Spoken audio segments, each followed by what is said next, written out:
Welcome to the Huddle Sports Network, where we're breaking boundaries and redefining podcasting. Broadcasting live on 6 different platforms, we're bringing you the latest in sports like never before. Imagine tuning in to real-time discussions, expert analyses, and fan interactions all at your fingertips. Each platform offers a unique experience, whether you're on YouTube, Facebook, or Twitch. We're not just sharing stories, we're creating a community of passionate sports enthusiasts. Join us as we dive deep into the evolution of podcasting, where every episode is a chance to engage, debate, and celebrate the world of sports. This is where your voice matters and the game never stops. Welcome to the Huddle Sports Network, where we're breaking boundaries and redefining podcasting. Broadcasting live on 6 different platforms, we're bringing you the latest in sports like never before, where sports passion meets podcasting brilliance. I'm Mike, the Bear fan, and alongside Bill, the Packer fan, and our buddy Ken Catalone, we're bringing you an incredible lineup of 38 diverse podcasters. Each one brings their unique flavor to the table, covering everything from game analysis to behind-the-scenes stories. Imagine diving deep into the minds of experts who live and breathe football, sharing insights that you won't find anywhere else. Good evening, everybody, and welcome to WCFL DolFans Talk. Hope everyone's having a wonderful night tonight. It's a bit cool and breezy here in Florida, but not as cold as where my co-host is at, Mr. Johnny O. What's up, Pop? Paul, how are you, brother? I'm doing fine and dandy. You? Hey, the temperature's not bad. It's probably right around 50, but it was raining and windy, and we're supposed to get a lot more of it tonight, so... And that wind just makes it even colder and cuts right through you. Yeah, but when it's 50, it's not bad. When it's windy and 20, then it's bad, like the other day. Yeah. Well, some good news today. I mean, Chop Robinson adjusted his contract, and Russell Hauptman, what's up, my brother? What's up, Russell? Jorge Callis, thank y'all for joining us. What's up, Jorge? So I'll be glad to see Chuck play next year. Yeah, it was good that he wanted to stay in Miami and restructured the contract that way. It's basically incentive laden. They didn't give us a price on what he's going to make base salary. Yeah, his base salary or what's guaranteed. Right. So, I mean, even incentive wise, hey, it's good that he wants to be there. You can't complain. I mean, he's what, 20, 29, 28? 28.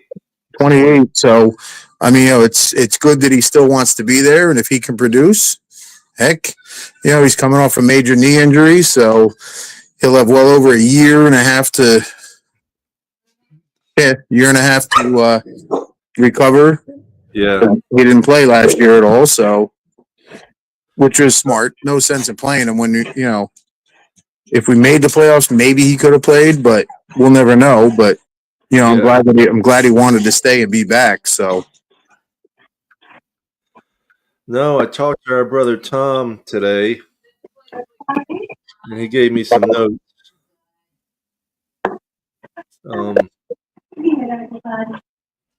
As he said, there's not much to do until the 12th. It's all rumor mill for now. Yeah. Scherf would be nice, he said, which I'm not familiar with all these names he's listed. Tom knows everybody.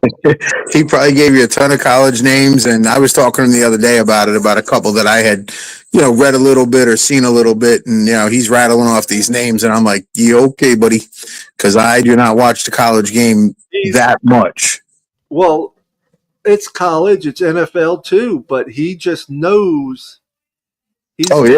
He's got like a photographic memory. Yep. Every sport, baseball, basketball, football, he'll tell you the rosters of the teams, what their contracts are. Excuse me. Russell says, bless you. Thank you. Russell says now Finns need to go sign Fry's guard from Colts or Daniels guard tackle from Steelers.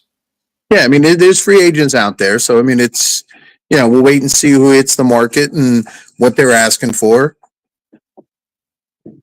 Yeah, as Tom said, we don't need to get any of these overpriced wide receivers who want out of their teams. No, not at all. We don't need that. We got enough money tied up in wide receivers. We can't be paying another one. Yeah, yeah. Draft wise, Campbell, if he's there, if not, the safety from South Carolina. Booker or Jenkins in round 2. Ollie Gordon in round 3 through 5, if there. Going luxury in round 1, Warren. Resign Dotson, extend Brooks, and extend Smith gives cap relief. Right. I mean, listen, if you get Tom or you get Matt on here, Matt Finevel, I mean, Tom said he's going to try and get on here before y'all go on the cruise.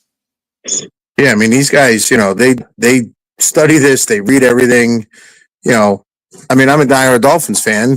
I try to read as much as I can, but I don't get into the contracts and, as much as these guys do and stuff. But I mean, if Tom said it or Matt said it, yeah, I definitely believe it. Oh, yeah. He says that's pretty much where his head's at. He said Mukaba safety out of Texas in 3, if Ollie in 4.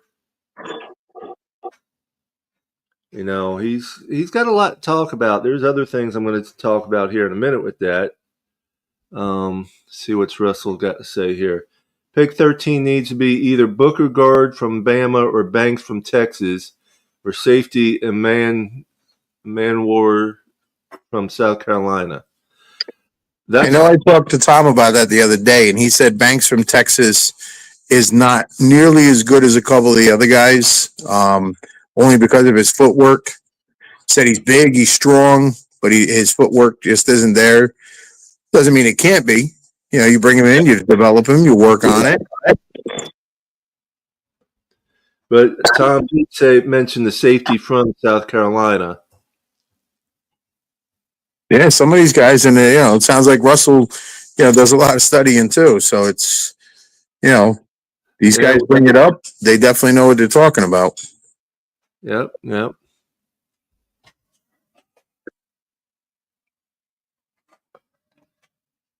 Yeah, we get Phillips back around, week 4 or 5 or something like that. You got a good rotation. Well, you got a good rotation between Phillips, Chop, and Chop. Yeah. Phillips might be ready for game 1. I don't know. We got to wait and see on that and see how his rehab is going. And he could be. It depends on his rehab. The way he works, he very well could be. I'm just putting out there. It could be, as long as we have him by then. The way I look at it, if he comes in before then, as long as everyone approves of it and everything's looking good, it'd be great. Russell says he watches a lot of college football. I watch college football. I don't watch a ton of it, but I do watch it. But I don't watch college football to watch specific guys. I just watch the game, enjoy it. There's certain teams that I'll root for, other teams I'm rooting against and hope they lose. And, Yeah. Like the NFL, I have one team, the Dolphins. That's it. College, I watch the U. That's my favorite team. And then UConn, because I grew up in that area and they're never any good. But, I still watch if they're on. And then Army, because I was in the Army. So those are the 2 teams. If they're on, I'm watching them. I guess I've caught bits and pieces of college games. My FSU's my team. I still don't even get to see them like I want to. But otherwise, I love Texas A&M. I lived out there right in that area for a long time. So that, and then, I'm a Arizona Wildcat fan too, somewhat. I lived out there for a few years. Yeah, and there's Saturdays, there's so many games on. If I'm watching a game and let's just say it's, Michigan playing somebody and they're blowing them out, I'll change to a different game. I want to see a close game. I want to, Happy 305 day, Taco. Happy 305 day, Taco. Today is 3:05. But, I change the channel all the time watching college because if there's a blowout, I don't want to continue watching one team score. I want to see a good game. Yeah. Yep. Yeah. No, it's nice seeing a good, challenging game, whether it's back and forth or just a close game. Even if one team never gets in the lead or anything, as long as they keep it close, it's a good game. Yeah, and if there's a game on where it's an underdog by 20 points and they're keeping the game close, I'll watch just to see if they keep it close or if they upset them. And if it starts to turn into a blowout, I put a different game on because there's always a ton of games on every Saturday. So, yes, it is. I don't know if you ever saw the little thing on Facebook where Taco won a PS5 from the Cheetah. No, I didn't see that. Yeah, he had to go to the store and pick it up directly from the Cheetah. Nice. Congrats, Taco. Yeah, that was that. I'm sure that would have been cool. Let me see what else Tom's got down here.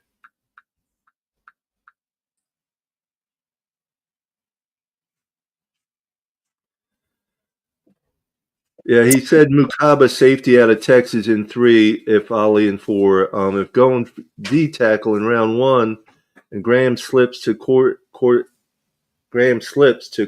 hungry teams, etc., or trade down and get his team Kenneth Grant.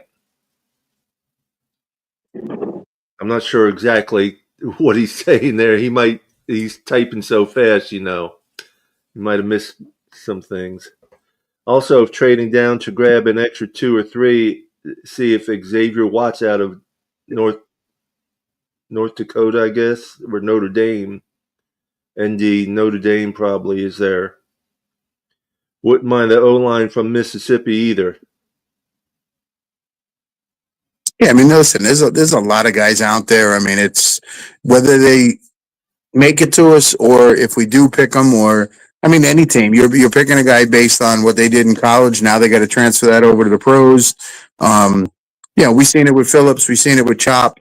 They come in, they start off a little slow because they're getting used to the NFL game, and then as they get used to it, about halfway through their first year, they really start producing. Yeah, hopefully the Finns will re-sign Dotson, and Calais Campbell, I'm sure, is up in the air. That's between him and God himself, I guess. Yeah, if he decides he wants to come back, he knows he could play here. If he wants to retire, can't blame the guy after all these years. Russell says, Watts safety from Notre Dame or Zabel guard from North Dakota State. You know what? I'll take anybody if they can prove their worth. Yeah. I mean, listen, we got 10 picks. You're not going to hit on all 10, but if you can hit on 6 or 7 of them, that's fantastic. Well, I still could see us trading back to around the 25th spot, somewhere in there, and getting 2 extra picks, which would give us 12 picks, which, that'd be great, wonderful. Yeah, I mean, if the guy they really want isn't there at 13, he's already taken, then, and somebody wants to trade up to grab somebody, absolutely. Mm-hmm. We say that every year. Nothing wrong with trading back and picking up extra capital. Even if you get a third this year and a third next year or something, you're gaining capital for, future drafts. Yeah, Tom says, all conjecture. It'll be easier once free agency signings happen because then can change focus on what's needed to draft. Sure. I mean, listen, we could trade picks to get somebody, or we could sign free agency that fill holes and then we don't need those spots anymore. And, they're looking at going a different direction. Yeah. Yeah, I agree, Russell. We don't need any workout warriors who looks good at combine, and that's it. That happens to every team. I said it last week on the show. I'm not overly impressed or rely on the combine that much because when are they actually going to do a broad jump or a vertical jump during the game? Yeah. They're not. Tom says Cam Bynum, Bynum. His rumor was swirling to safety free agency. There's 12 safety free agents again, so we have 12 to choose from. And Well, I think Holland might be one of them, so that only leaves 11. yeah, unless they can get Holland back at a cheap deal, which I don't see happening. No, I don't either. I think he's asking for too much. Somebody will give it to him, but I don't think it'll be the Dolphins. Yeah, there's always one team or another out there. I mean, I don't wish it upon anybody, but look at what happened with Wilkins. Right. He got his money, and what was it? Not even halfway through the season, he was out for the year. I want to say it was game 5 or 6. Yeah, that's what I was originally thinking, was somewhere in there, 4 or 5 or 6. Yeah, I think it was 5 or 6, and he was done for the year, which for him is unfortunate because, I don't wish injuries on anybody, especially somebody like Wilkins, who I absolutely loved when he was with the team every year. He got better and better and better. Yeah, great player, and don't wish, sorry. Russell's typing away here, and I'm Russell, just jump on the show, brother. Cam Bynum Vikings is a good tackler. Russell, jump on here, brother. We'll love to have you. What's up, Raphael? What's up, Raphael? You want to jump on here, Russell, and talk? Go right ahead. We'll give you the floor.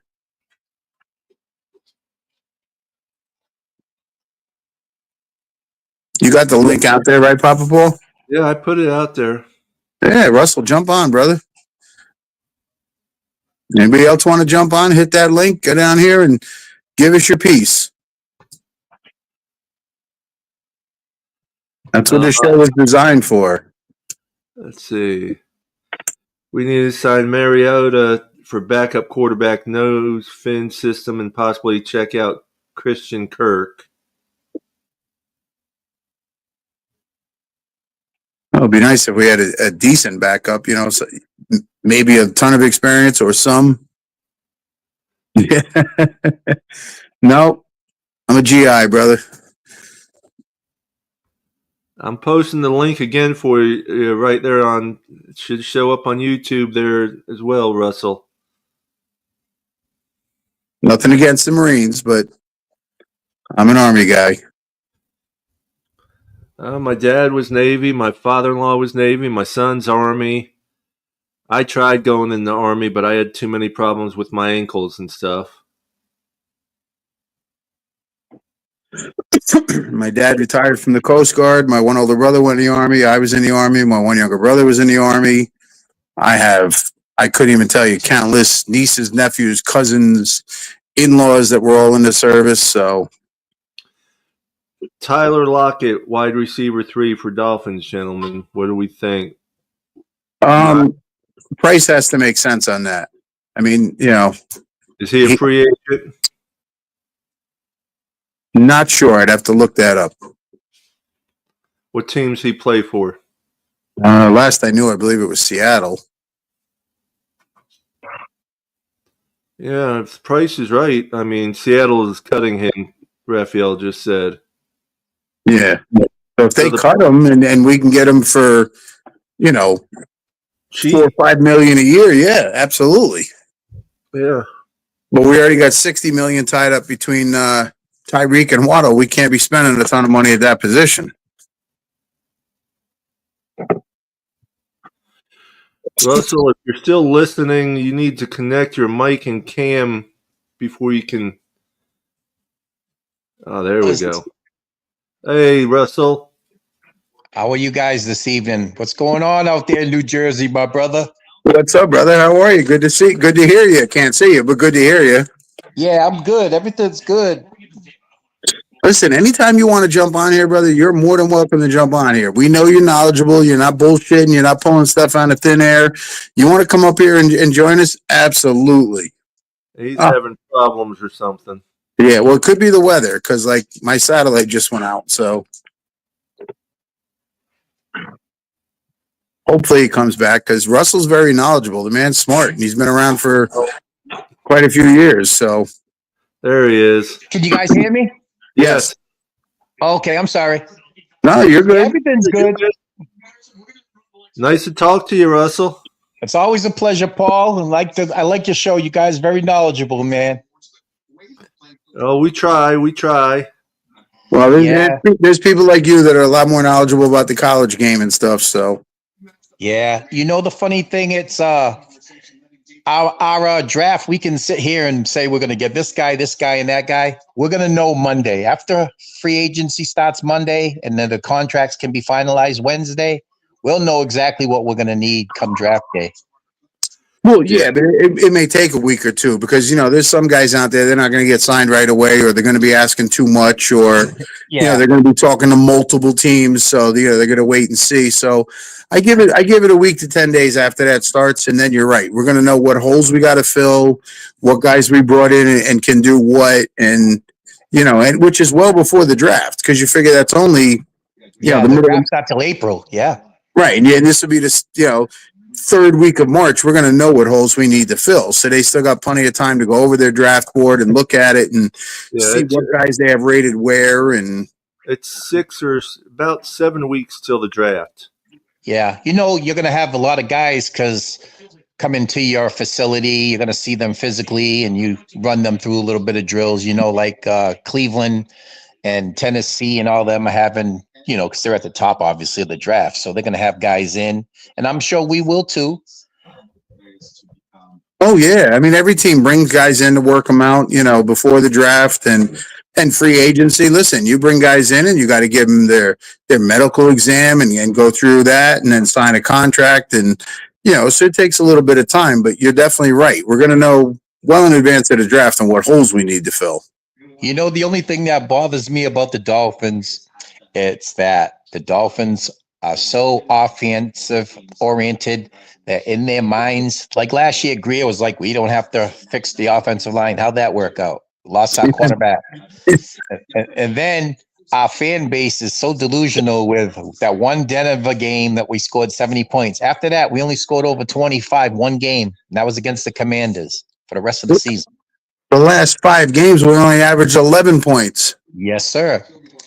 I think when free agency starts Wednesday, obviously with Chubb restructuring, we re-signed Cameron Good, the linebacker, and Keon Smith, the offensive guard tackle. We need to get in the trenches. I mean, not overpay, obviously, but that kid Freeze from the Colts, he's physical. He's a good run block, pass blocking guy. Not a big name. Daniels, he plays guard and tackle from the Steelers. Not a big name, but these guys are physical. And Miami has to get that mindset that if you're going to always throw the ball, you're going to be in trouble because November 1st, you ain't going to be throwing the ball out here in New Jersey. You're not throwing the ball in Foxborough. You're not throwing the ball in Cleveland. Or Buffalo, Green Bay. You're right. And listen, I said it right after the Super Bowl, and I've said it every week. Chris Greer needs to go back and watch that Super Bowl and watch Philly's offensive and defensive line because that's where that game was won. Mm-hmm. Another thing, too, with 10 picks in the draft coming up, we have to draft for depth. But the problem with that is he'll get diamonds in the rough, and then he lets them walk out the door. Yeah. You think of the last 3 couple of drafts going back to we lost Christian Wilkins because he waited, didn't want to pay him. Then we end up trading Robert Hunt, losing out on him. Played. He re-signed with someone else. You got to keep your homegrown talent. Oh, absolutely. You develop them, keep them, and sign them early. I mean, if he signed Wilkins after year 3, yep, I think we would have been fine. Yep, he wouldn't have had to overpay either. Right. Same thing with Robert Hunt. Right. If he signed Robert Hunt after year 2 or 3 and said, hey, we'll give you, $7 million a year for 5 years, the kid would have signed no problem. Hey, what's funny, guys? When you walk around and you see these guys flourish somewhere else, and you say to yourself, I wish I sure had a guy like that. Yeah. Yeah. Because my buddy's a Carolina fan down the street, and every time I see him, he says, oh, thanks for Robert Hunt. Oh, I get so mad. Well, Raphael is saying we signed Cameron Good. We re-signed Cameron Good. Why? Make it make sense. Yeah, I mean, he's a special teams guy. I don't know. Well, what did they sign him for? Well, it's just the exclusive. It's low money, but I mean, they better re-sign Dodson. I'm gonna tell you that right now. Yeah. That kid played well in the 8 games that he played for us when Seattle released him, and he'd be a benefit with a whole year in the system, coming with a training camp also. And they need to extend Brooks because he had a good season. That kid was all over the place. Yeah, Brooks from Seattle also. Jordan Brooks. Yep. I'm the only thing I see right now that the Dolphins have to definitely address. Well, we already know about the offensive line. Our corner position has to be addressed. Yeah. Because they let Fuller go. That Cam Smith, I would trade him for a bag of golf balls. Well, he's junk. What's up, Derek? You there, brother? Yeah, I'm here. I don't know. My Russell, have you met Derek? Yeah, say hi to Russell. What's going on, Derek? How you doing, my brother? Good. Russell is a know-all, tell-all. No, I'm not a know-all, tell-all. I've just been a fan since 1970. Yeah, but your uncle I stay on my grind like everybody else. His uncle used to be a coach for the Dolphins. Yeah. Oh, nice. He used to be down at the training camp all the time. In Davie, yep. I was cool with everybody. Patrick Surtain, Sam Madison, Derek Rogers, Randy McMichael, Jason Taylor, Zach Thomas. Yeah, those are all my favorites. I love the defense. Brock Marion. I used to go to the summer camp because I always used to take my vacation the last week of July and the first week of August. So I'd go down there for 10 days out of the 14 and come home for 4 days before I had to go back to work. And my girl used to always say, "Oh, let me guess, you're going to the camp." Yep, I'm going to the beach then. Yeah, DK Metcalf requested a trade. Yep, yeah. and they released Tyler Lockett. Problem Metcalf, he's going to want too much money. We can't afford him. If we can somehow get Lockett at a decent deal, that would be good. Yeah, Lockett's a 10-year player. There's going to be a lot of guys that are going to be looked over and then be like, because the draft, like you said, there's going to be guys signing late in free agency. I mean, I wouldn't mind the Dolphins signing Christian Kirk. He got released today by Jacksonville. Yes. And he would be a good slot guy for us because that's the problem with us. We've always had bad slot guys, or the guys we get in the slot get hurt. We had Berrios got hurt, so we need a third and Waddle. Yeah, we definitely need a good slot guy, and then that'll definitely help a lot for sure.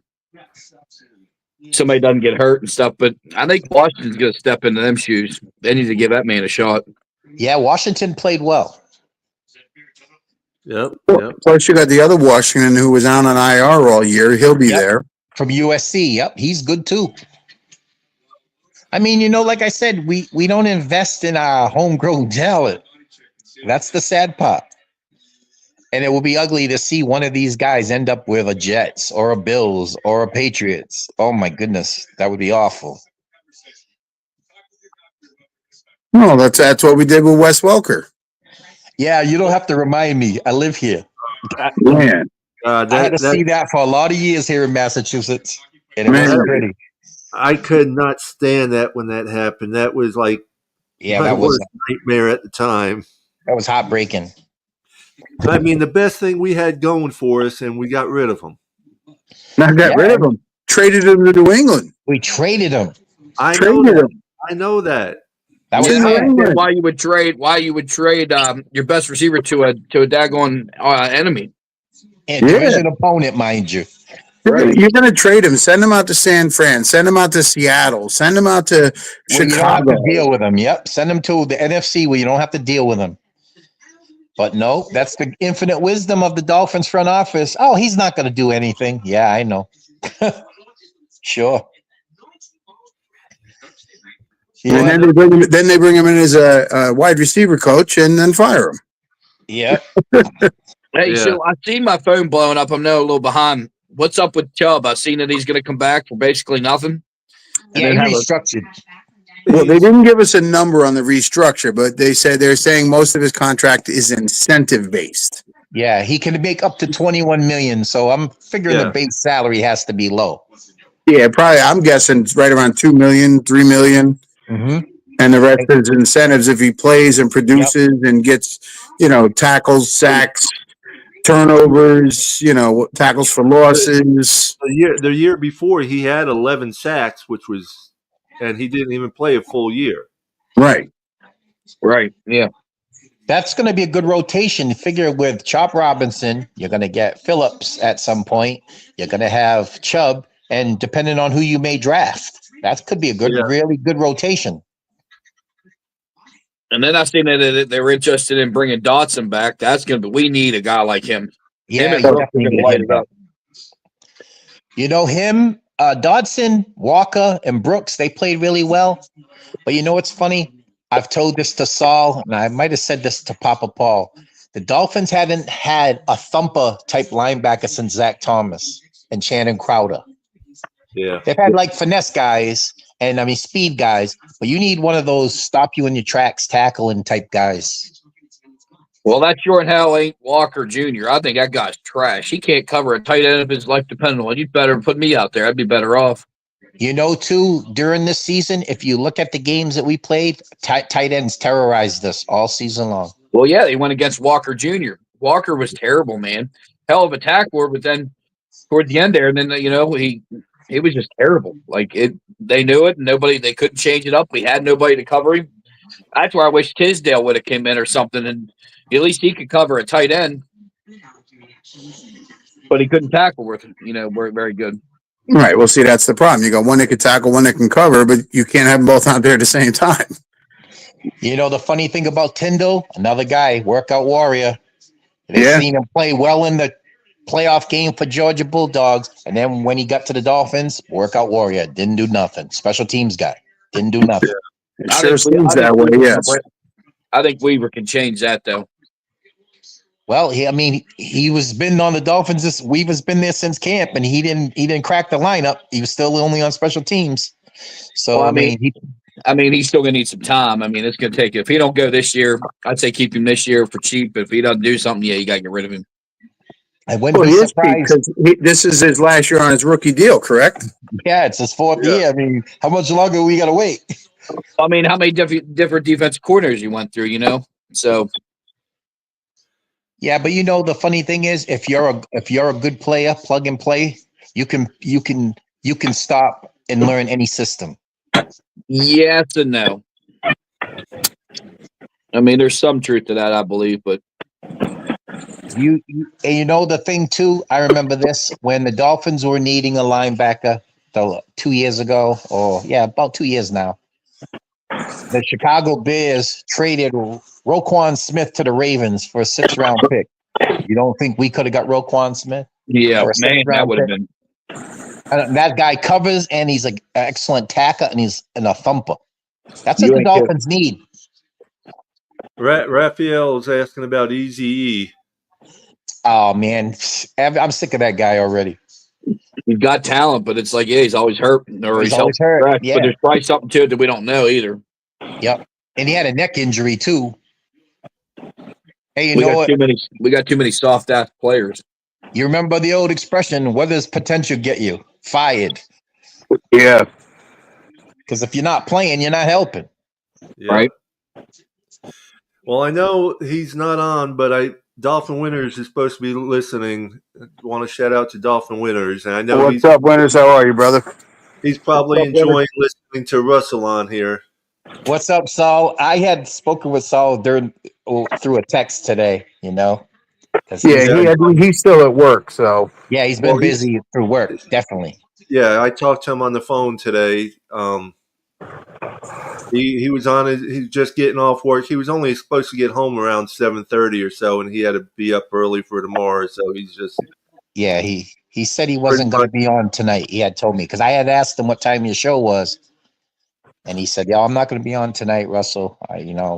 Yeah, and he won't be on Sunday morning, I don't think, either. He's working Sunday, and our show's And all we're doing is Sundays and Wednesdays right now.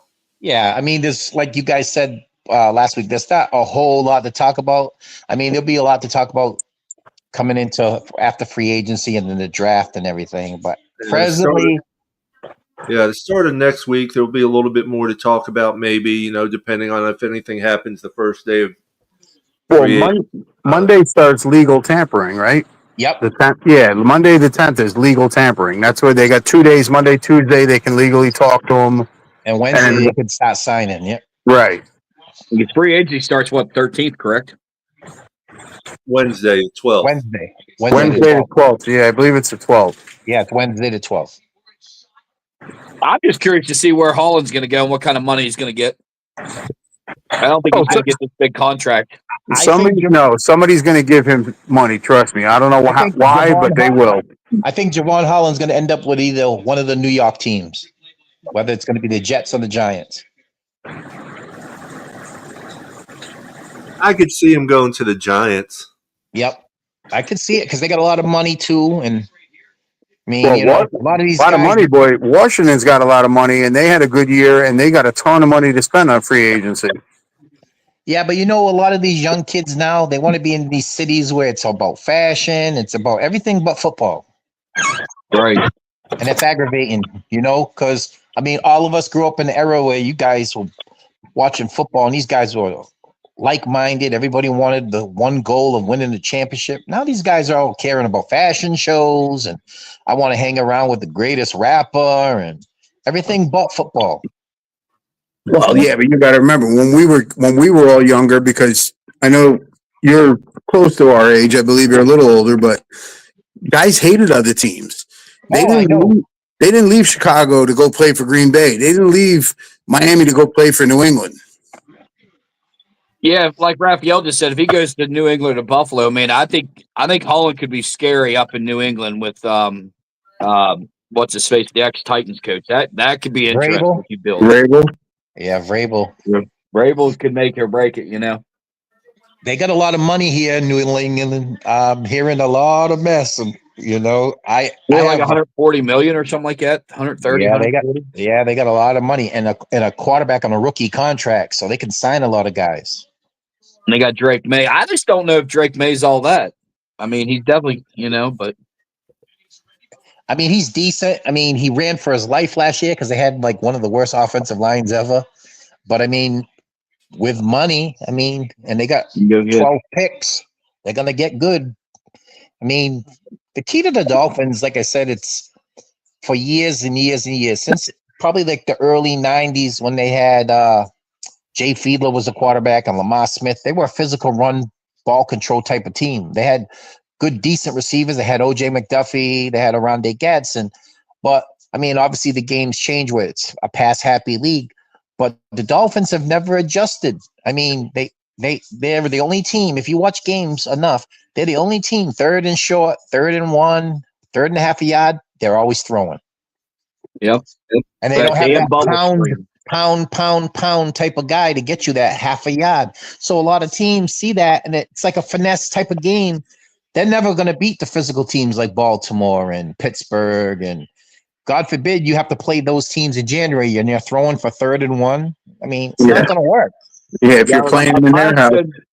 Our last good pass or ground and pound was probably Jay Ajayi, like for a brute runner. Besides like Ricky and all that stuff, but that's probably the way. Yeah, I mean, you figure the Dolphins made some mistakes. Like you kept Jeff Wilson on your roster, and he was a healthy scratch most of the year, but you let Chris Brooks go.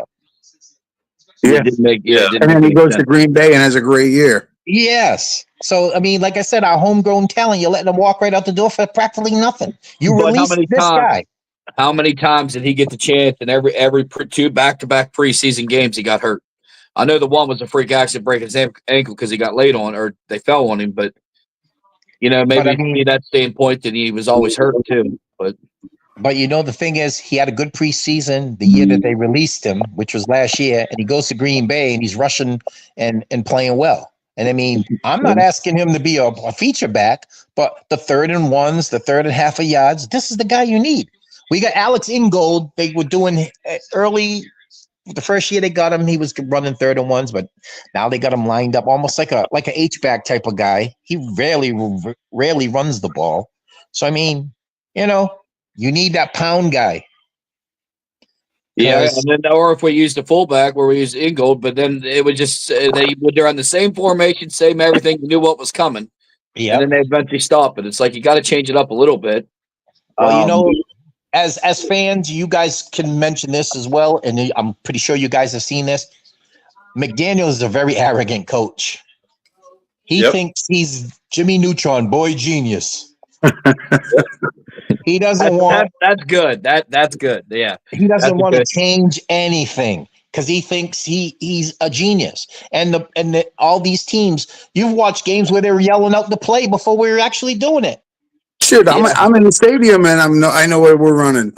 Yeah, that's sad. Yep. Yeah, that's well. This year, he better change it this year, or his ass is gone, and I think he knows it. Listen, but the sad part is, we all say that, but is he saying that?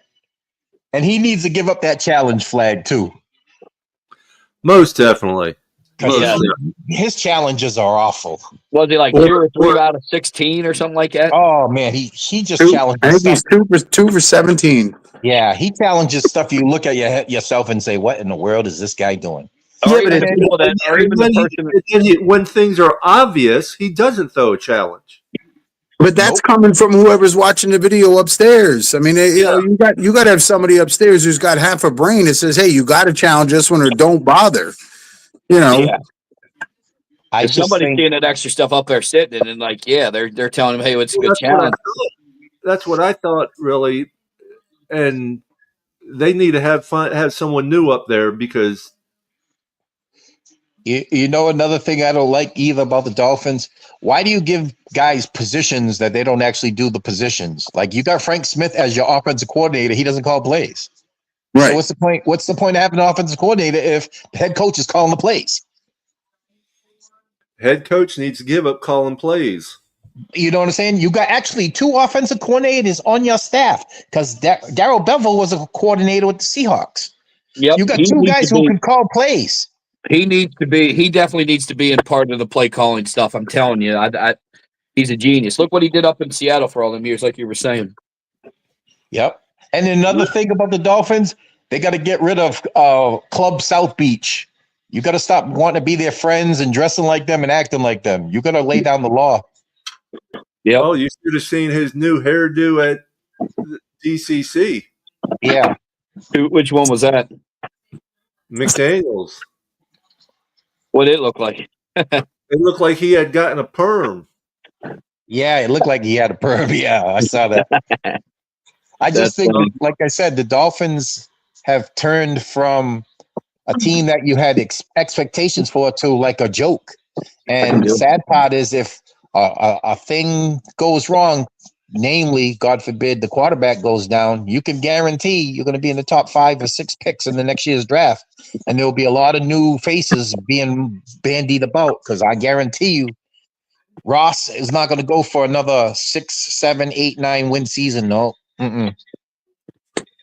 Yeah, and this draft, I think this draft is really going to be good. It's deep. I think there's a lot of guys in the late round that just need a little bit of work. And I think, like Papa Paul was saying, and Johnny O, I think if some of our guys are there, if we can draft back, trade a pick for somebody, and get some extra picks and go late first round, or even get rid of our first all the way around.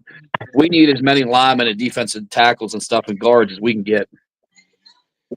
Well, I mean, it depends. Real quick, I want to shout out to everybody on YouTube, Facebook, and Twitter watching and listening. If you're on YouTube, make sure you hit the like and subscribe button. It helps us out. Every little bit helps us out, so make sure you go on YouTube and hit the like button. I figure if we are in the position to trade back, we shouldn't trade too far back. Because if, say, hypothetically, your number 1 guy on your board falls to you, are you going to trade back and not get him? Or should you draft him? Because, I mean, we definitely need offensive line help. We need defensive line help. So, hypothetically, you never know, like the quote-unquote, maybe somebody in the top, Shador Sanders falls, or maybe someone else falls. They're obviously not on your board as number one, but say hypothetically you had, I don't know, Mason Graham, defensive tackle, number one on your board, and he falls to you at 13. Are you going to trade out of that, or are you going to take him? What do you No, think? if he's number one on my board, I'm going to take him. But I'm saying, But yeah, that's us. it- But what do you think? Because I've seen teams go, oh, we can get him a couple picks down the road, and then somebody jumps above us and grabs him. You know? No, I that's what I'm saying. I'm saying I would take him.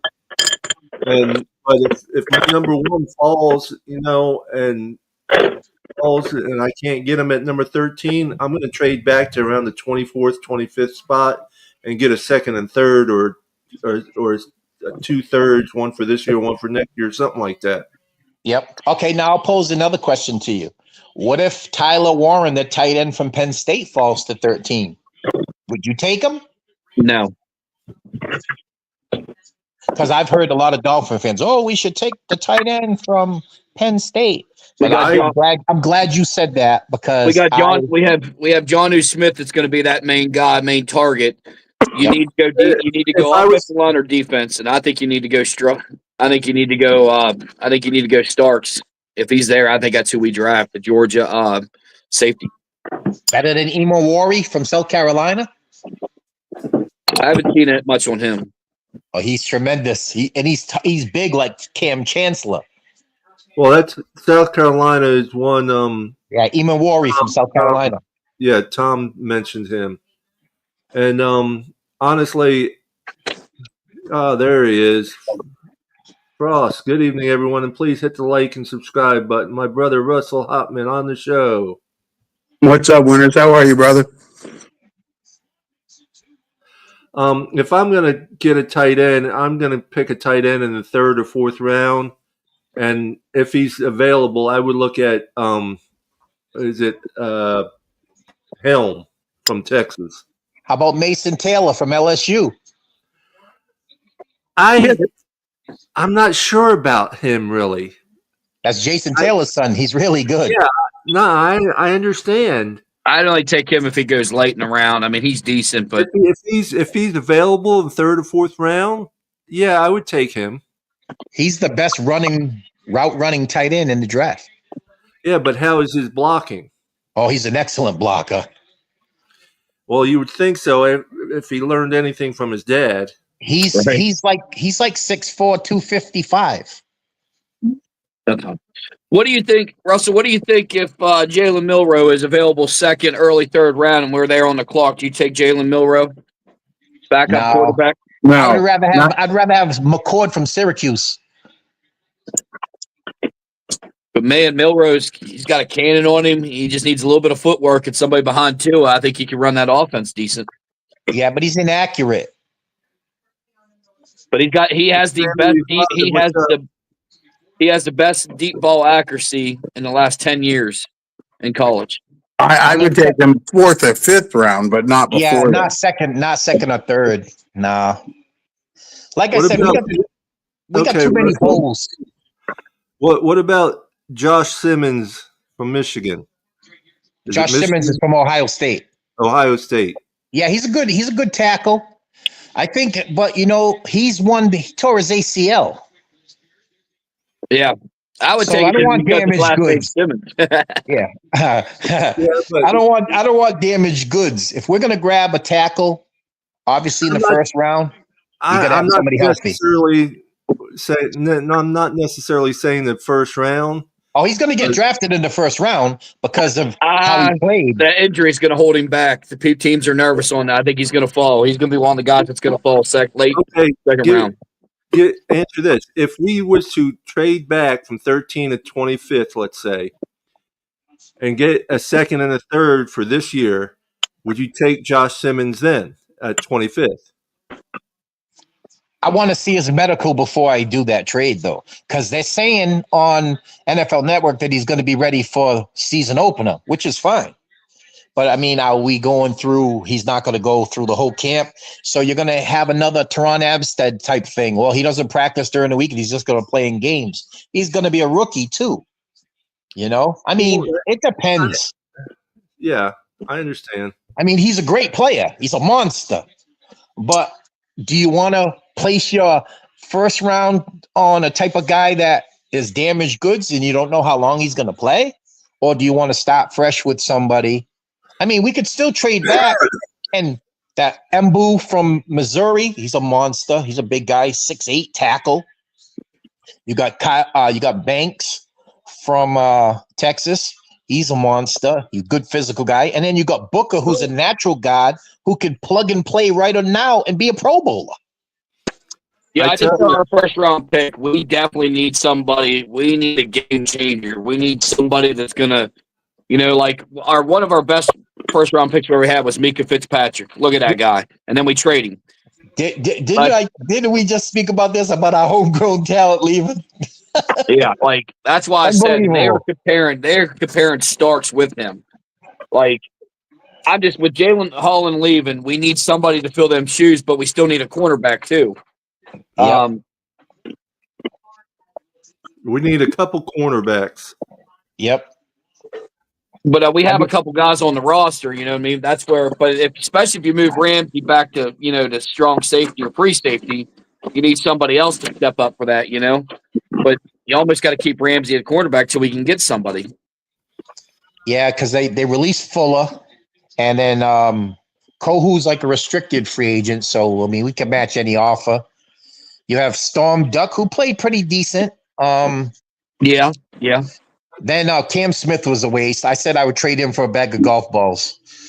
Give him one more shot. He's put a lot of size on. He's been in the facility. I've been reading a lot of stuff on him on X, and he is looking good. I give him one more shot here. If not, you cut him after training camp or before training camp in the first cut. If he ain't there, you got to give him a shot. If not, see ya. It's funny. We did the same thing with Noah Igbayani, and he ended up starting for the Commanders and playing well. Ain't that? And sometimes it's just the systems. Some guys don't fit in certain systems. Because we traded him to Dallas, he didn't do nothing in Dallas. He gets released. He goes to the Commanders. He played well. So I mean, it all depends. And then everything that they were saying that the Phillies coordinator, because he was hard on Cam Smith. Everything that I've been reading up on it and following X, he's putting that on a checklist, and that they said that's what they said. He needed to gain 10 to 15 pounds of muscle. He needed to get a little faster 40 times. He needed to get a little bit more physical off the line. They're claiming that he's there. I mean, and he's putting in the work, and that's why I say you're giving all that heart and stuff. I understand the NFL, you either got it or you don't, but to show that you're in there every single day putting the work in, you got to give him another shot. That's just me. Oh, I'm not saying many guys got heart. He's under. I'm not saying not to give him another shot. He's under contract anyway. Everybody looks good in t-shirt and shorts. Right, but you still gotta. I mean, like I said, if he don't do something, I would start him in every preseason game, or at least the first two. Put him in there with the ones and see what happens. If he don't do anything, you cut him. The problem this past year with him is he looked like he was lost. He did, almost like he was freelancing. He wasn't playing within the system. But Holland a couple times too, and then Poyer were not on the same page. The communication was terrible. Either he didn't know what was going on, or they didn't want to help him. Vice versa. It looked like they were everybody was on a different page, and that's what looked rough. Poyer was a bad signing. Yes, because he didn't look like he had anything that we should be jumping over the moon for. He played pretty sad. Like, for example, like with Cam Smith, he was there against the Cardinals game when trying to go against Marvin Harrison Jr. First two quarters, he was there, and then they moved him, put Ramsey over there. Ramsey still got burnt. But where was Holland at when he needed the extra help? Where was he at? He was nowhere to be found. And then they started finally shutting him down. Holland started a little bit. Then they just moved to the tight end. Holland was like a waste. It was like, what the hell are you doing? I was like, wow. I was at the Cardinals game. You don't have to tell me. We were in the damn game. I was there too. That was Fair Club weekend. I was there with Papa Paul and Asal Winters. Yep. And I might have seen you. I was there. I was hanging out with Papa Paul at boat campers. Yep. Oh, I was there with him. Yep. And we had a snoropotamus with us too. Oh.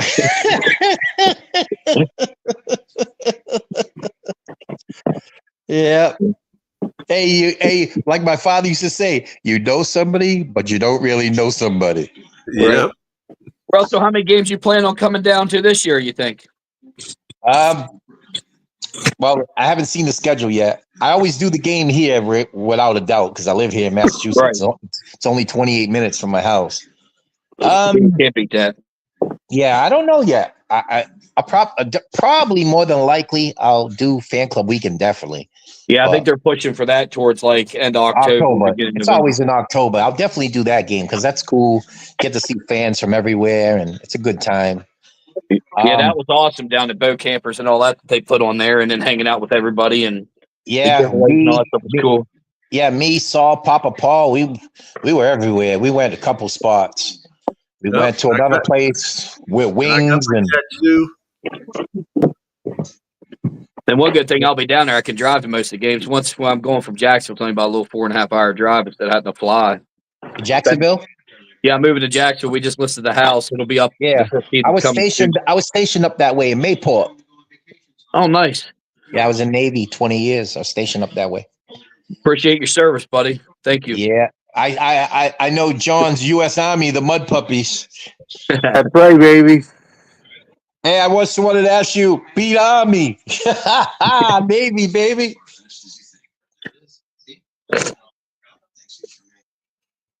Yeah, Papa Paul, once you find out or you see some numbers on the Chubb deal, let me know what you find out. What's the minimum for him? He's probably close to 2 million, ain't it? Hey, probably two. I said between 2 and 3 million, but they didn't release the numbers. They just said it was incentive based, so they haven't given us that number yet. Yeah. Well, he wanted to stay. I mean, Tom might know already. He finds the things out quick. If it's out there, yeah, Tom would know. But I haven't. I tried to find it. I couldn't find anything on it. It wasn't released. It said no details released. Right. Hey, Papa Paul, did Tom hit anybody back about the orders for these jerseys or whatever if they could get them? Because I want to make sure I didn't miss it yet because I put in for an Orioles jersey, but haven't heard anything back. Maybe he's waiting to see if they got them. Well, it takes him a little time. That's why he gives a date on there because he's got to go through everything, check pictures. He'll get to you. Okay, I just don't want him to wait on me. Being a newbie, it's like I don't want anybody waiting on me. You're an Orioles fan? No, absolutely. Oh my God! Just send him a message through Messenger. I will. Yeah, old Batista came back. First 2 batters he went against last night. 6 straight strikes. See you later. We missed it bad. Orioles. I like their colors, but I'm a Braves fan. I've been a Braves fan since 1982 when they used to come on the Superstation and they were terrible. I just got back into it because all the lefties, me being a lefty, and okay. So I used to be a Texas Ranger fan, but I remember the Rangers when I was a kid with Jeff Burrows. Yep, and then Pug Rodriguez. Yeah, Pudge was good. Yep, Pudge was good. And I'm not really any baseball fan. I mean, I watch the Rays because that's where it's local to me. Yeah, it's local to you, the Rays. Where are they playing now that their stadium got destroyed in that hurricane? They're playing somewhere. I forget whose spring training camp it is. Yeah, they're at somebody's stadium, yeah. I know it's going to hold a lot less people. I think it's in one of the colleges or something for the regular games. I thought. No, it's not a college. No? It's one of the spring training facilities that has a lot of decent setup. And they never really got a whole lot of people anyway. So I think they're playing at the Yankees facility. No, it's not the Yankees. I definitely know it's not the Yankees. No. If anything, they might actually fill the stadium for once, though. Yeah. Well, they're going to fill with all of us Oriole fans when Tampa plays us. Yeah. I'm going to it. I'm going to drive down. Yeah, out here, Fenway Park, you don't have to worry about that place being empty. That place is packed. Right. Every night, every game. I'm going to go to a couple here in Baltimore. I'm going to go to the May ones. They got some bobbleheads in the Star Wars stuff. I'm a big Star Wars fan. Oh, for real? Yeah, I bought Red Sox tickets. I always do the Father's Day weekend here against the Yankees. And I'm bringing my son-in-law for the Saturday 26th against the Dodgers because he's a Dodgers fan. Hey, Russell, can you see that? Yeah, I can see it, brother. That's my Red Sox stuff. You're a Red Sox fan, John? I'm a Red Sox. I grew up in Connecticut. Oh, okay. There you go. But the only New England team I like is the Red Sox. Yeah, I don't like any New England teams. Have you been to Fenway, John? Oh, I've been to Fenway 50 times. Oh, okay. I used to go every summer as a kid. Yep. The church I belonged to Yep. in Mystic would get a bus, and tickets were like $5, $5. Yep. and you paid $2 for the bus to get you there and come back. I remember doing that with the city of New Bedford, the police department. We used to sign up. You register your bikes, your 10-speed bikes with the sticker, and they would always take you to a Red Sox game in the summer. And we were doing that like every year, pulling your sticker off your bike to get a new one so you could go to the game. Oh, yeah, we used to go to 4 or 5 every summer. Mm-hmm. First adult fist fight I ever saw in my life was at Fenway Park. 2 drunk fans fighting. Yep. I was like 7 or 8 years old. Yeah, I had brought Saul 2 years ago, his first ever time out here. I brought him to see the Dolphins at Foxborough, and then I brought him to see the Red Sox and Yankees. He came in June for the Red Sox Yankees and September for the Dolphins Sunday night game. Yeah, I haven't been in Foxborough in years. Yeah, well, the new stadium's all right. I mean, every year that the Dolphins play here, it looks like a Dolphins big party because there's tons and tons of Dolphin fans. Because Saul was under the impression, because he heard from everybody else that, there's not many Dolphin fans. And when he came and he saw, he was like, this is unbelievable, Russell. He says, every year if they play early in the year, I want to come. I said, ain't no problem. Yeah, New England's a great place to hang out until the weather gets cold. Yeah, I mean, I just looked it up, Russell. You're right. They are playing at Steinbrenner Field. I thought I was right, Saul. Oh, don't call me Saul. He's a lot darker than I am. Hey, that's all right. You got a tan. You're Florida by. That's funny. You both have the same hairline. Yep. Hey, They originally were going to play someplace else. I thought they were going to play like in another one because it wasn't. They didn't say Steinbrenner originally. Mm-hmm. Hey, you got a kick out of my comment last Monday when I said you could play linebacker, and I said you're AARP linebacker. Yeah, I got you. AARP guard. I play guard. God, that's what it was. Yeah. Hey, man, you guys are awesome, man. I appreciate you guys, man. You know, I enjoy talking with you guys. We love having you on, brother. Anytime you want to come on. Sunday morning, Wednesday night, it don't matter. I always love meeting new people, and it was awesome to talk to you, and I can't wait to meet you down there at one of the games. Yeah, you know the funny thing is, because people, it's really funny to me. My first ever game was in 1970. It was the Boston Patriots against the Dolphins at Nickerson Field, BU. I was 6 years old. My dad had said, "Oh, who's your football team, RJ?" And I was like, "I don't know football. I wasn't following football." And we had got a full tank of gas at the Shell, and they were giving out drinking glasses, and they were in a brown cardboard box, so you couldn't tell who the team was till you opened it and got home. When I opened it and it said Dolphins, I told my dad, "Hey, who's this team, the Dolphins?" And my dad, "Oh, they stink. You don't like that team. Be like me, the Vikings." My dad was a big Vikings fan. So I watched the Dolphins that preseason, and I'm going to date myself here. I found out that they were playing in the TV guide. Yeah. See, a lot of people don't know what the TV guide is. Derek's probably way too young for that. Yeah, he doesn't know what that is. So I saw that they were playing a preseason game. I watched them, and I saw the colors, and I liked the colors. And I cracked up when they said the quarterback's name. It was Bob Greasy. So I was a kid, 6 years old, I'm laughing like crazy. So when my dad saw that I liked the Dolphins, one Saturday afternoon, he's like, "Oh, we're going to go tomorrow. We got to run around tomorrow on Sunday, and then you come with Dad and your uncles Dennis and Kenneth." I said, "Okay, no problem." We go to the Dolphins Patriots game, AFL. And I was like, you're watching them on TV, and then all of a sudden you're there. I saw them, and I was like a kid's first time seeing Santa. That's funny. My Russell, how first old are ever you? Dolphins game was against New England as well up there, Mhm.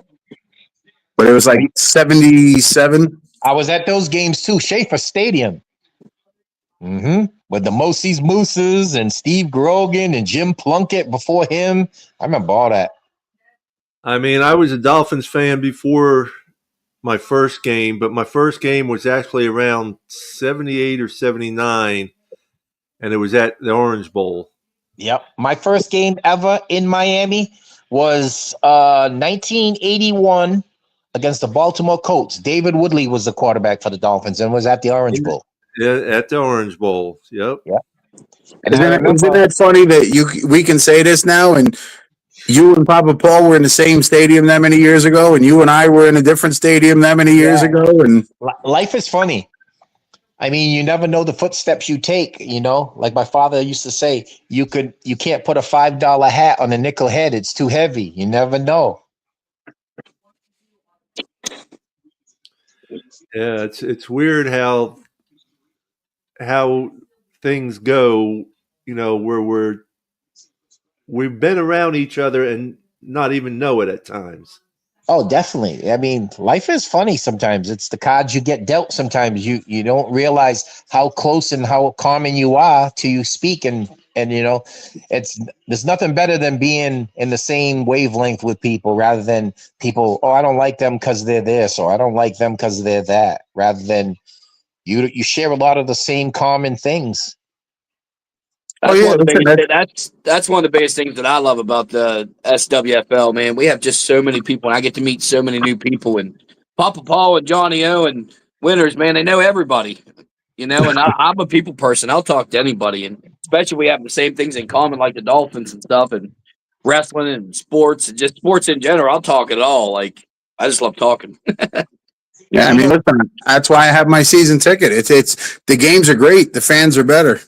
Yep. The parties before and after the get-togethers. Well, even if you don't drink or party, come to East 12. What they do for everybody, and what Papa Paul and Allie and just everybody, Mona, everybody. And shout out to everybody that helps out. It's just the biggest part is the biggest family, and like win or lose, let's hope we win. But we're always winning because we're always together with everybody and the fans and people, and that's what makes me excited about it. Johnny, you hit it right nail on the head. This is my I'm sorry. Go ahead. This is my fourth year having a season ticket, and we're undefeated at tailgating. Yeah, we're never going to lose on that. No, you can't be beating that. It's funny. 3 years ago, my daughter had set up my Twitter for me, and I met Saul through Twitter, and I never know him from Adam. You can talk to anybody through the internet. You don't know who you're physically talking to unless you're on, like pictures. And we met at the fan club weekend game versus the Vikings.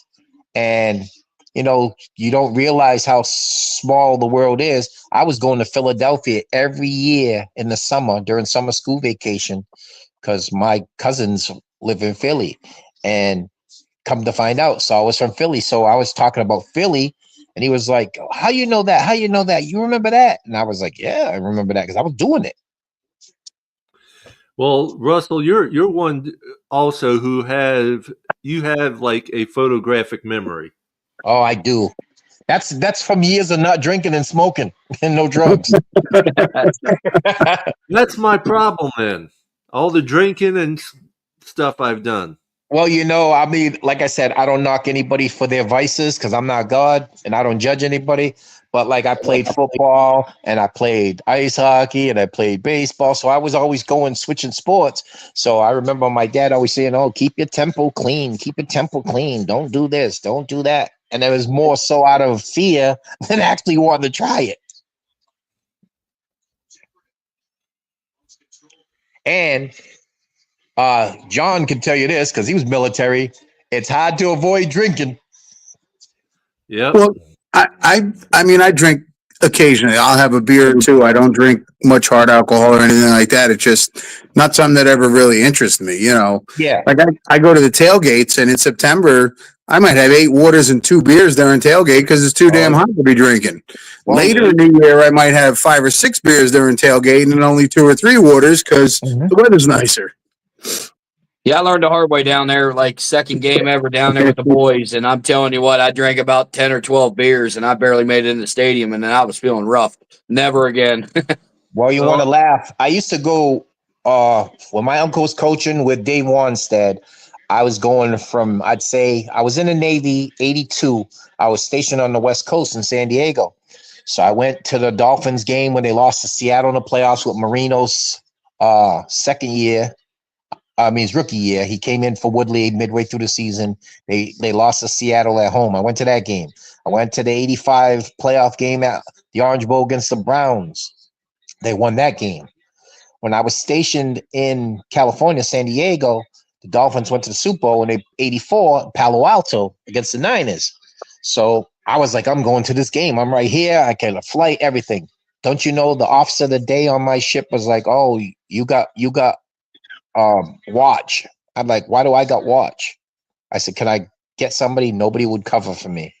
You know how mad I was with a ticket in hand and flight, and I couldn't go to the game. I wanted to fight with my officer of the deck. Yeah. And it was crazy because that's the only time they went to the Super Bowl in Marino's era from 84 to 17 years that he played. And I went to the championship when they lost at home to Buffalo with Jim Kelly. I went to, I seen the Dolphins lose with Jay Fiedler in the playoffs against the Ravens. I seen them lose in the playoffs at Pro Player with Chad Pennington against the Ravens. Yeah, I seen a few games. Like I said, I was, and it was funny because I was in the Navy and I was flying on my time off. It was easier when I was in Mayport because I was right there. But when I was in San Diego, I'm flying San Diego to Fort Lauderdale, and I'm staying for 2 days, and I'm like, I got to go back. I got to be back by morning muster. So yeah, it was crazy. But I mean, you do things when you're devoted. You like your team. It's funny. Out here in Massachusetts, Saul will tell you this. We ran into people who are Dolphin fans, and they've never been to see the Dolphins here in Massachusetts, but they live here. And so Saul couldn't believe it. He was like, are you serious? And he's like, oh, where you from? And Saul was telling the guy he's from Philly. And he goes, oh, you're going to the game? He goes, I'm a Dolphin fan. And he lived in the same city that we were in. And this guy, for 30 plus years, has never seen the Dolphins play once in Foxborough. Wow. That's crazy to me. There's a couple guys on my Facebook that I've offered, they wanted to go to games, and they said they'd rather watch it at their house than rather go to any of the games. Yeah, you got to get to a game, though. It's nothing like the experience of being at games, I mean, the bad thing, well, it's not a bad thing. Well, it is with money-wise because you end up getting it, and then you got to get season tickets, and then you try to go as many games as possible. No, that's understandable. I mean, if you live in the town where your team plays, but I mean, if you're a Dolphin fan and you're here in Massachusetts, you got to see them here. I'm not saying that you have to go down to Miami and see them, but while you're here, I mean, come on, you got to see them. There's no excuse. I always came and seen them in Baltimore, living in Maryland. But then I was like, heck with it. We're flying. A group of us got tickets, and we're like, let's just fly down to 3 or 4, and then we'd sell the other ones or whatever for basically nothing. From probably like 1991, I'd say probably 91. I was going to 3 games a year in Florida because I was stationed in Mayport, so it was easy. And then I was showing up. When I got out of the Navy, I went reserves. I was home in Massachusetts, and my reserves was in Rhode Island. I was going down to the camp. And that's when my uncle left the Bears with Wanstead and went to Miami. I said, oh man, I got to get his number. I never had his number. So my grandmother's like, oh, do you know Clarence is up here visiting? I said, where's he at? She didn't know where he was at because my grandmother's she's 95 now, but back then in the 70s, I was like, you got to tell me where he's at. I got to find him. I'm almost searching the city for one person. And it was funny. I was on my brother's porch and I look and I see this guy, and he's a big guy. And I said to my brother, who's that? He goes, oh, that's my old coach, Clarence Brooks from high school. I said, what? I flew over there like my feet were on fire. And he saw me, and he had saw me at the camp prior, but I saw him at a night practice at Pro Player. You know how they have the season ticket holder night practice? So I went to the practice and I was like yelling his name like a groupie fan. And he's staring at me. He just walked into the locker room, because he didn't know who I was. So when I saw him in my hometown, I went up to him and I said, "Hey, how you doing?" And he says to me, "What are you following me?" I said, "What do you mean following you? I live here." And he goes, "I seen you in Miami in the summer." I said, "Yeah." I said, "I will go to the camp." And he goes, "What's your name?" And I told him, and he said, "Oh, are you related to?" I said, "Yeah, that's my father." He goes, "That's my cousin." And he gave me his number at his office and his home number and his address down in Florida. He was at that time living in Davie. And he said, "Anytime you want to come to a game, you let me know. I'll leave you tickets right at the concierge." And he says, "Just let me know the week of the game. Call my office. I'll leave you 2, 4, whatever you need." And I was sitting on the 50-yard line, and I couldn't believe it. Was losing my mind. And then he was like, "Oh, who's your favorite player?" I said, "I don't have a favorite player. I like the Dolphins because players come and go, but the Dolphins are going to always be there." So that's why I was never one to buy jerseys and all that. I always used to buy jerseys and then say, "Oh, somebody's going to leave." And I remember I had OJ McDuffie. I loved McDuffie because he was Penn State. I always loved McDuffie. I had a Kareem Abdul-Jabbar. I had a Sam Madison. Yep. A Zach Thomas, and then Jason Taylor. I had nobody else. I never had a Marino. And then when all those players were gone years later, whenever I would get a jersey, I put my last name on it because I know I ain't getting traded. That's what I did. Every time my wife told me I couldn't get any more jerseys, I had to start putting my names on them because they just kept getting traded. So, but too, it was fun.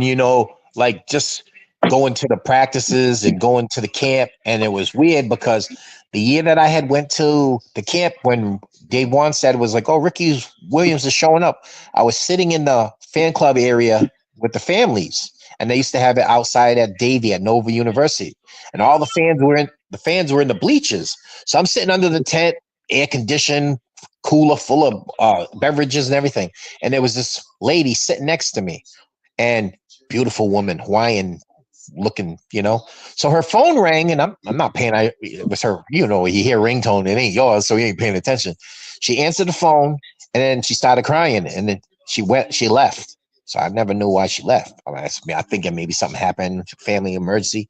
Don't you know that woman went outside? She got picked up by a Jeep. It was Ricky Williams. It was his girlfriend. He retired. He called them and told her, I'm retiring. He retired. And then once that was getting asked all kind of questions. Ricky Williams, why is he not here? And he didn't want to say that he ran him into the ground the year before, and Ricky got fed up with it. Right. Yeah, and he was hurting. His body just took a beating. So beating him up. Because I remember being in. So, hey, don't mean to cut you off, Russell. Johnny O, Papa Paul, I got to jump off here, try to get some stuff done, and I'll try to get on that Sunday with you guys. We got to do some traveling. We had a death in the family, so sorry to hear that, brother. Sorry to hear that, brother. Prayers we up, actually man. had 3 deaths in the family, all on my wife's side, 2 in Buffalo and 1 in Baltimore. So we got a lot going on. And tell Miss Buffalo we have her in our prayers. Well, she's right here. She'll say hi. Still wearing that red. What's the matter with her? She's in paint clothes. I got paint all over my stuff. We almost got the room. Hey, Derek, ask your wife. Is it laundry day? She's wearing that Buffalo mess. Yeah. Well, this is from her school, from our boys' middle school. We just had old paint clothes on. We almost got her upstairs completely done. New carpet comes in next week. Thank goodness. Another $1,000. It was nice meeting you, Derek. Appreciate you, brother. Yes, sir. Hopefully we meet up and come on, join the podcast back with us. I mean, I appreciate talking to you. Here and there. I told Saul I'm super low key because he always asks, and he tells people because Shake Money. There's a bunch of people have been asking me to jump on their shows, and I like you guys, so I'd rather contribute with you guys rather than go on somebody else's show and outshine them because that's not what I'm about. But all right, guys, I'll catch y'all later. All right, Derek. Have a good night, brother. Peace, love, and fins up, brother. Fins up. Yeah, I'm ready to go too. I had a long day, and I got another long one tomorrow. So okay, man. John, it was a pleasure, brother. So, Pop Paul, Russell, always good to see you, brother. Anytime you want to be here. Thanks for having me, guys. I'm glad you guys had me on. It was very insightful. I appreciate you, brothers. Peace, love, and fins up. Fins up, my man. Have a good night, brothers. Peace, love, and fins up, everybody. All right. Welcome to the Huddle Sports Network, where we're breaking boundaries and redefining podcasting. Broadcasting live on 6 different platforms, we're bringing you the latest in sports like never before. Imagine tuning into real-time discussions, expert analyses, and fan interactions all at your fingertips. Each platform offers a unique experience, whether you're on YouTube, Facebook, or Twitch. We're not just sharing stories, we're creating a community of passionate sports enthusiasts. Join us as we dive deep into the evolution of podcasting, where every episode is a chance to engage, debate, and celebrate the world of sports. This is where your voice matters and the game never stops. Welcome to the Huddle Sports Network, where we're breaking boundaries and redefining podcasting. Broadcasting live on 6 different platforms, we're bringing you the latest in sports like never before, where sports passion meets podcasting brilliance. I'm Mike, the Bear fan, and alongside Bill, the Packer fan, and our buddy Ken Catalone, we're bringing you an incredible lineup of 38 diverse podcasters. Each one brings their unique flavor to the table, covering everything from game analysis to behind-the-scenes stories. Imagine diving deep into the minds of experts who live and breathe football, sharing insights that you won't find anywhere else.